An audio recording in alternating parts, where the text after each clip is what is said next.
Hello, sports fans. How are you today? I hope you are having a fantastic Friday and ready for the weekend that's coming up. So today we are talking about what not to do, when not to do an exercise. When is it important that you quit what you're doing or don't do a particular exercise with your dog? So my name is Angela Hearn. I'm a certified K-9 athlete specialist. I love what I do. I get to work with my favorite kind of dogs, the dogs that do working sports and working jobs. And I'm also a certified myofascial release practitioner. So we are part of the Biokinetic K-9 and welcome here this Friday afternoon. If you are there, say hello, pop me a message. I can see if you're there and we will get started. If you're not there, you can't make it, don't worry. It's recorded and you can visit at any time. So let's see. When is it important not to do a particular exercise? Well, number one, you would think it'd be obvious, but it's not really. It's when your dog has an injury. If your dog has an injury, don't do an exercise unless you have got clearance from a veterinary professional. So this is really important. Your exercise programs from a physio or a rehab veterinarian will be specific for that injury and for the case of your dog. An injury is causing an imbalance somewhere, and your vet needs to correct that imbalance and repair a certain area. So these are really important. Don't mess with your rehab program or your physio program. Do what you are told to do. There's certain exercises that they are providing with for your dog for a particular reason. If you're not too sure of the reason, ask, but don't go home and go, oh, well, my dog can do that. Let's try some more.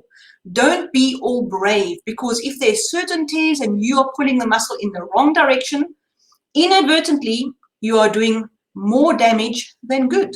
And this is really important. Hi, Phoebe. Nice to have you here.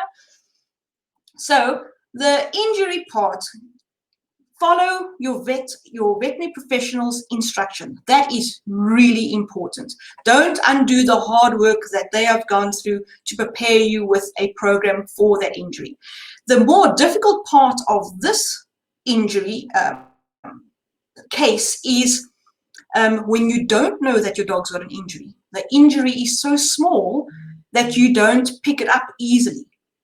And that then ties into the next time, or the next reason why you shouldn't be doing a particular exercise, which is fatigue or difficulty. Is your dog showing difficulty in performing the exercise like he should? Tracy, hi! Nice to have you here. So your difficulty part and the injury part, you will be able to pick up if you know what your dog's normal is. That's why it's so important that you know what is normal for your dog. You know, in this COVID times, we're talking about the new normal. I'm not talking about the new normal. I'm talking about the old normal for your dog. So do you know how your dog walks normally? Do you know how your dog trots normally? Do you know what your dog's normal sit is? Do you know what your dog's normal stand is? How does he work normally? And if he's a little bit out of that normal, he's not as quick as what he used to be, or he's a bit of a slant, all of those things, you develop that critical eye. It is a critical eye, but you develop an eye to see things in your dog's musculature. How is he pulling his muscles? Is his skin twitching in certain areas that weren't before? All of those things you need to watch out for if you are doing an exercise. And if those things happen, that's not the exercise that you should be doing right away. And please don't think that your dog has just been lazy, or he's being stubborn, or he's not listening to me today. We work with high drive dogs. Maxine, hi. Josephine, Joe, how are you? So we're working with high drive dogs, my favorite kind of breed. They are completely insane, but they will do anything for you. They will work for you any day of the week. They are just there. They have got zero self-preservation, and that's why we are so important to guide them not to go over the mark. So if your dog is tired, it's not because he's being lazy today. He's tired for a reason. What are you doing? Think about what have you just done with your dog and what exercise are you going on to do now? For example, have you just come from a run and now you're doing a bit of strength exercises? He's tired. His muscles are tired. They are tired. You can't do strength after a long cardio session. Not at all. Have you warmed up properly? Has he tweaked something? Quite right, Tracy. These dogs don't quit, and you have to understand that with these dogs. They are not willfully naughty. They are not willfully disobedient. So to develop that critical eye for noticing fatigue and injury with your dog, or difficulty in doing this exercise that he can normally do, for some other reason he's just like, he looks like he's not giving his all, maybe it's because he can't. So please, if you see these things, these are like warning bells, alert, alert. Check him out, feel him out, watch for sensitive areas, watch for all of these things, because they are there for you. They are never like, oh, really, today? No, they're not. And even if you think you've got these, a lot of your big protection dogs, they big, powerful male dogs, they are awesome. And I've worked with one that's like on national level awesomeness of a dog, big, powerful male. And it's a different kind of fitness when you're doing fitness and conditioning training to the type of fitness that they require to have on the field or within their sport. So within the sport, they can do their normal training all day, every day, but take them out of that situation and start to do some fitness and conditioning with them. It's a different mindset, and that alone makes them tired. And it's a different form of exercise. It's much more intense on the muscles of the dog. And we worked this dog for 10, 15 minutes, and he was already panting. Even the owner said, oh my word, look at him. We're doing this just a few minutes and he's tired. So just because your dog is a big, powerful dog and he is fit, it's a different exercise. So watch out for fatigue or difficulty in executing an exercise correctly. So they'll still do the exercise. It just won't be 100%. Watch out for those signals. It's the same signals or very, very similar signals to injury. And you don't want to get into the point of those small undetected injuries. They are the worst, the worst. So what would be the next thing? This is really important. I saw someone else doing it with their dog. This is a real big one because many people, when they're doing a particular exercise with their dog, did they get that exercise from their physio or their rehab vet? Any exercise provided to you by your physio or rehab vet was for a particular injury. It's for particular to your dog. Even if your dog is not in the injury zone, there were certain weaknesses they saw in your dog, so they're doing a particular exercise to strengthen those weaknesses in your dog. It's not necessarily the same end goal for the next person that's got a dog and doing a similar sport to you. And how are you supposed to do that exercise? Can you just show me quickly? It's not the same. And then also, you either doing an exercise because you watched them do it, but you don't know why they're doing it, and you don't know the watch points of that exercise. What are the various areas that you have to watch for in executing that exercise? That's really important. Now, you don't know those things. You just saw someone do it. And so, you're going to try it on your dog quickly. And your poor dog has to execute this thing quickly. So be careful of I saw somebody else doing it. Or when somebody says, oh, well, my physio said this is really good.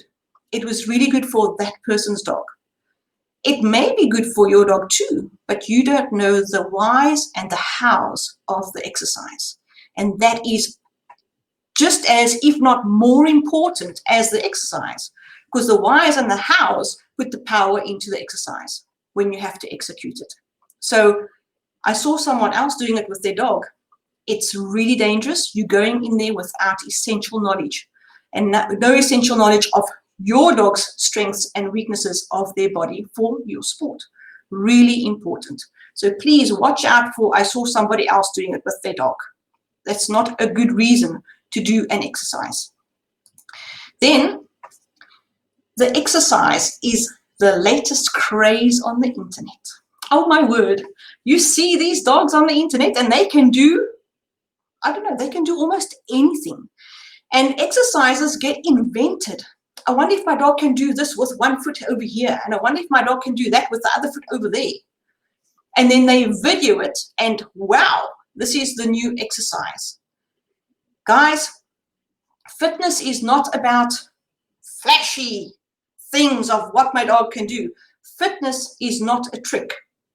Fitness has a purpose. Fitness has a way of being executed.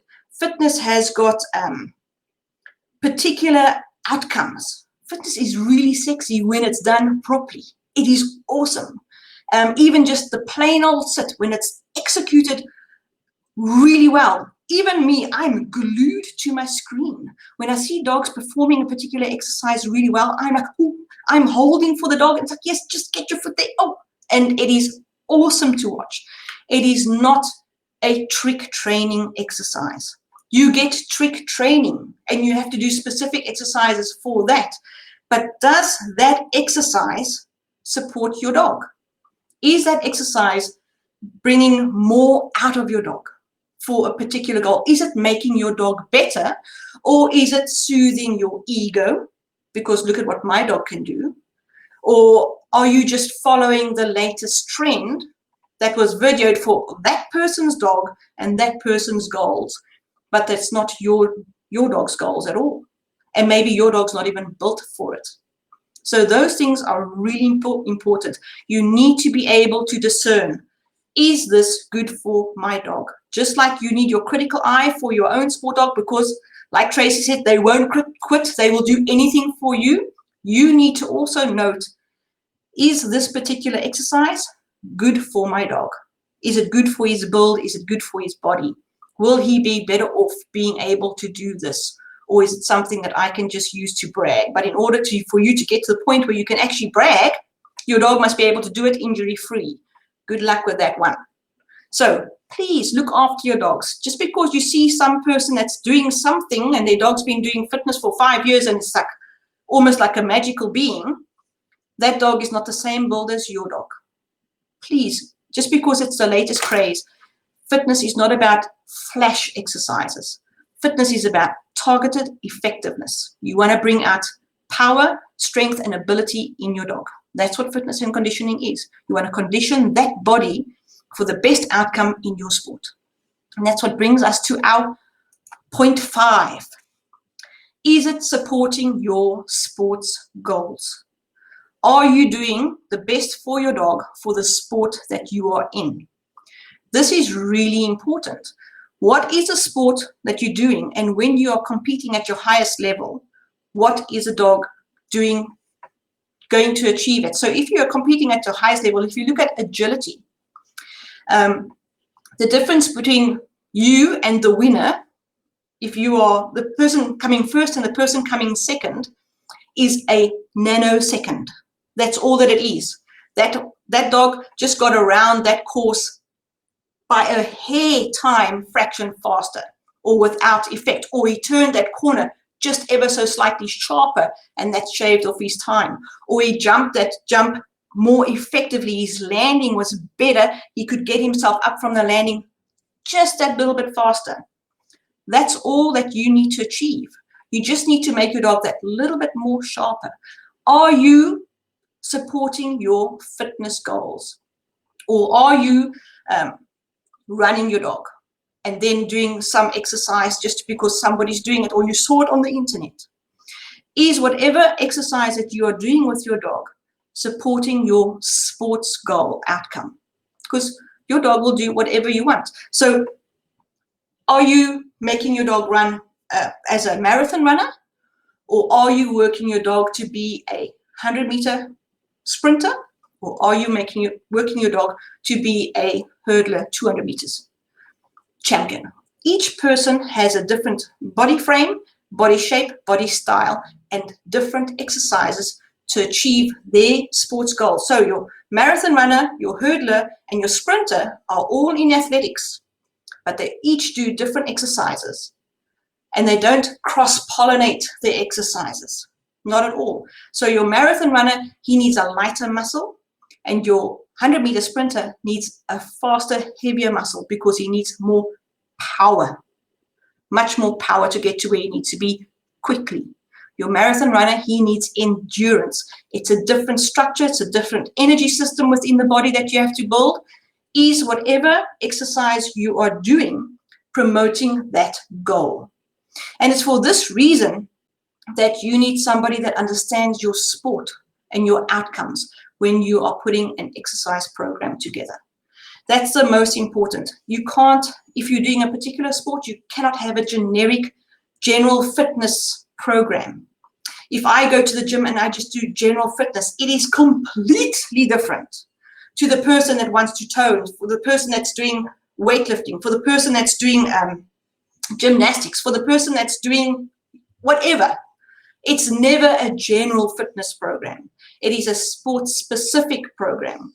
That sport requires different things from the body, and it's exactly the same with your dog. So do not do an exercise where you're wasting your time and your dog's body time. So if you're doing an exercise and it's taking away from a certain muscle area because, wow, you saw it on the internet, but it's not going to help your sport, and so your dog is going to go the slow downhill and you don't know why, and then you carry on with your sport, and because now this muscle area, that because you've done an exercise that's on the internet, this muscle area has now gone weaker, and you go and carry on and do your sport, and your dog's got an injury, and now you're out of the sport for how many months? We don't know, because we don't know yet the extent of the injury. So you don't want to waste that time because you saw something that somebody else was doing, or you saw something on the internet, or somebody doesn't understand the requirements of your sport. And there you have it. Simple as that. So please watch for these things when it comes to exercising your dog. Be cognizant of what they are going through. They are there for you. They're doing everything for you. They're never lazy. I mean, I can be lazy and I don't want to go train, but my dog is there. He wants to go train. He's there for me every time. So with that in mind, take those awesome dogs of yours and enjoy the weekend with them. We're still waiting for club grounds to be opened by the local authorities, etc., because we are on municipal grounds, public sports fields, but we can still train them in our backyard, I suppose, and do things. I'm busy making some equipment, so we're putting things together and they're having a lot of fun. Take your dogs, give them a big hug, and have fun with them. They don't know that you're doing fitness or conditioning. They don't know anything. So that's me for right now. I'm Angela Hearn. Of course, we are the Biokinetic K-9. We have got an awesome membership going. I love my member guys. Awesome. We've also got a free group page where we're going to be doing various free exercises. We do that every so now and again. We just finished a big fitness challenge. But our membership is ongoing, and we do knowledge and exercise explanations there as well. So join me. You can learn about me on my website. I'm the biokineticK9.com. And you are most welcome to email me if you have any questions on this episode. My email is fit@thebiokineticK9.com. Have an awesome weekend, and I will see you next week. Cheers, everybody. Let me put all my information there so that you can see everything. Let me first clear this and take that down. Info, and bye.